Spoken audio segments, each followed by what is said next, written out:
Saya Intan Wandari. Saya Nisa Almaskurarwaini. Saya Janira Narifah Sabri. Saya Dinda Puspita. Saya Tuti Anjani. Di sini kami dari kelompok 2 akan menjelaskan materi tentang minyak bumi. Silakan disimak.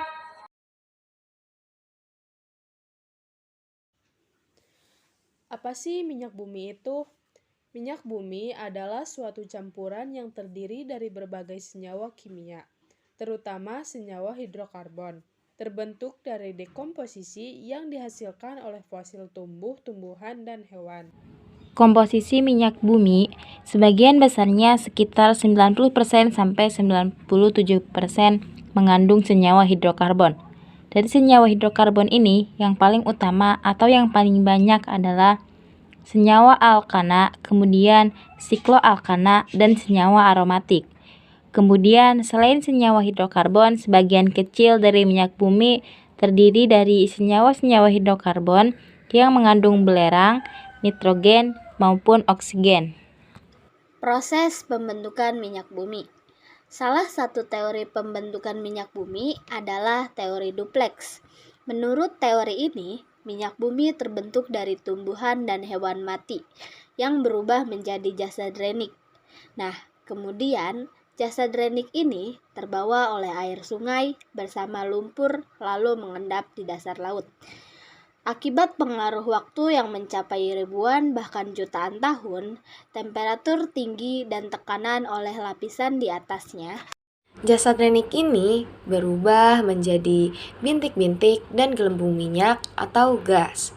Kemudian, bintik minyak dan gas bergerak ke tempat yang tekanannya rendah dan terakumulasi pada daerah perangkap yang merupakan batuan kedap. Pada daerah perangkap ini, gas alam, minyak, dan air terakumulasi sebagai deposit minyak bumi. Kemudian, karena proses pembentukan minyak bumi memerlukan waktu yang sangat lama, maka minyak bumi dikelompokkan menjadi sumber daya alam yang tidak dapat diperbaharui.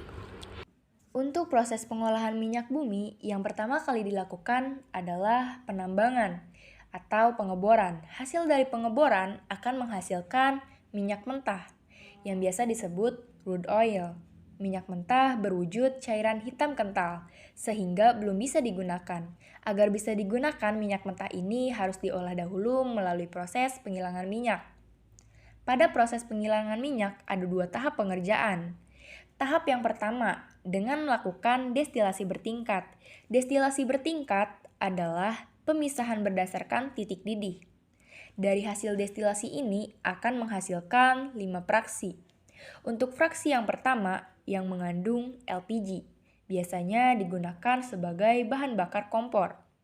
Untuk fraksi yang kedua, disebut juga nafta, yang akan diperoleh menjadi bensin atau bahan petrokimia yang lain.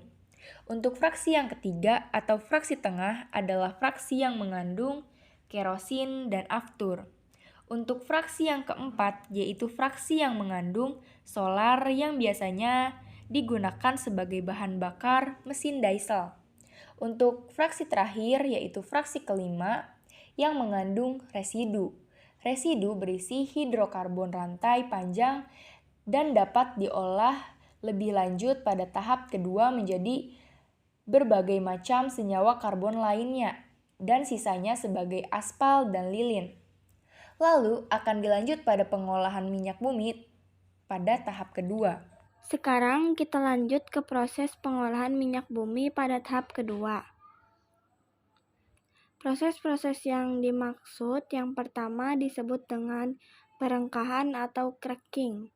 Pada proses perengkahan yang dilakukan adalah perubahan struktur kimia senyawa-senyawa hidrokarbon yang meliputi pemecahan rantai, alkilasi atau pembentukan alkil, polimerisasi atau penggabungan rantai karbon, reformasi atau perubahan struktur, dan isomerisasi atau perubahan isomer. Kemudian, proses yang kedua disebut dengan proses ekstraksi, yaitu pembersihan produk dengan menggunakan pelarut. Selanjutnya, proses yang ketiga disebut dengan kristalisasi, yaitu proses pemisahan produk-produk melalui perbedaan titik cairnya. Nah, proses selanjutnya disebut tripping, yaitu pembersihan dari kontaminasi. Oke, jelas ya. Jadi tahap kedua ini terdiri dari 4 proses. Nah, sekian penjelasan dari kelompok kami tentang penjelasan materi minyak bumi. Mohon maaf bila ada kekurangan maupun ada kesalahan. Wassalamualaikum warahmatullahi wabarakatuh.